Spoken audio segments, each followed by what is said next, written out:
Arrivando al momento del centenario abbiamo pensato di dedicare tante delle nostre risorse agli Arditi, al racconto di chi fossero gli Arditi.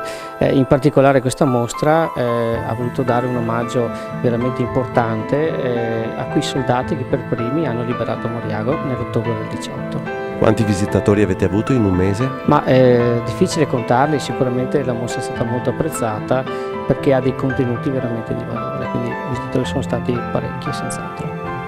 È possibile pensare a Moriago sul modello della Francia, dei luoghi della Normandia, dello sbarco che vivono con il turismo della guerra?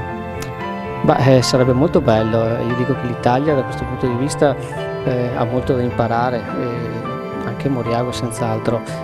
Sì, dico che sarebbe bello, noi ce la mettiamo un po' tutta per far arrivare turisti o visitatori a Moriago, iniziative non ci mancano, speriamo che un giorno sia così.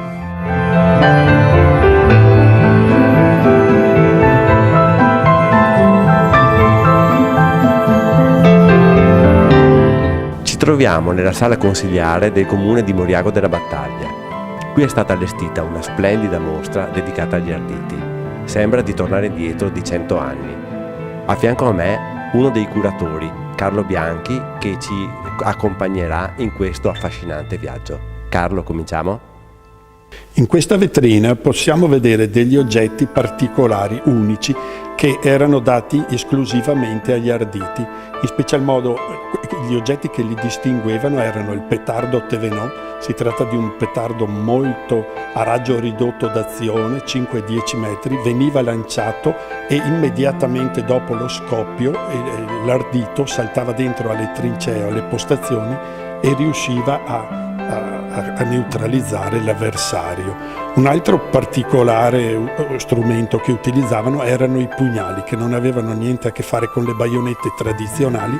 Si trattava in realtà di baionette ottocentesche che appartenevano ai fucili Vetterli di vecchia concezione, che furono accorciate a 28 cm totali, con 18 cm di lama, molto più veloci da utilizzare durante il combattimento. Altra particolarità che distingueva gli Arditi era per esempio il fregio da spalla che avevano, costituito da un pugnale, un gladio, con due fronde ai lati, una di rami di quercia e una con i rami di alloro. L'alloro simboleggiava la gloria, mentre la quercia simboleggiava la forza.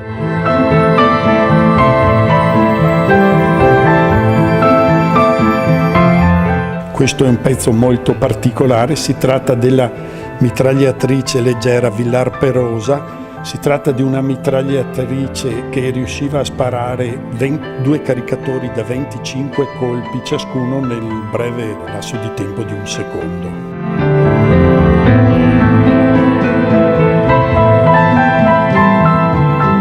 Questa è la classica divisa da ardito con le sue specificità, prima tra tutte la giubba al collo aperto, e poi il pugnale che portavano al fianco. Un'altra cosa che li distingueva era il fucile 91, si tratta di un fucile molto più corto di quello in dotazione alla fanteria normale.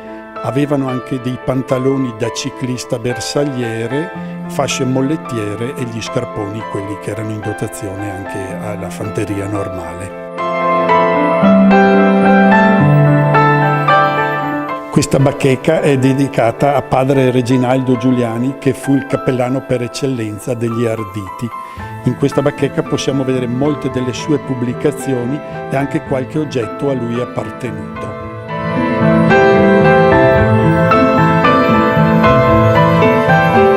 In questa bacheca è possibile vedere il medagliere del capitano Angelo Zancanaro, che si distinse in maniera particolare all'interno del 9° reparto d'assalto, il reparto che conquistò il Col Moschini in 10 minuti, prendendolo dalle mani degli austriaci.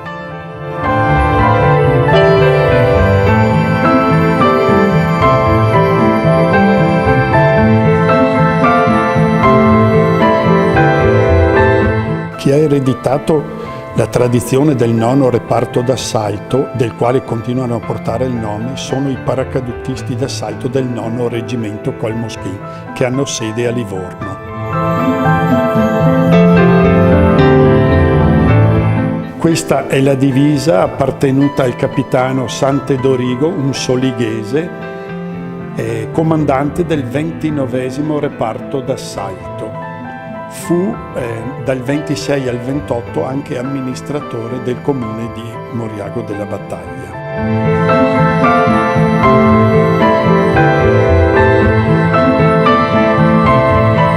Per chiudere, questa raccolta bibliografica sugli Arditi, molto particolare, la maggior parte di questi libri hanno una dedica dell'autore o del comandante del reparto a cui il libro è dedicato.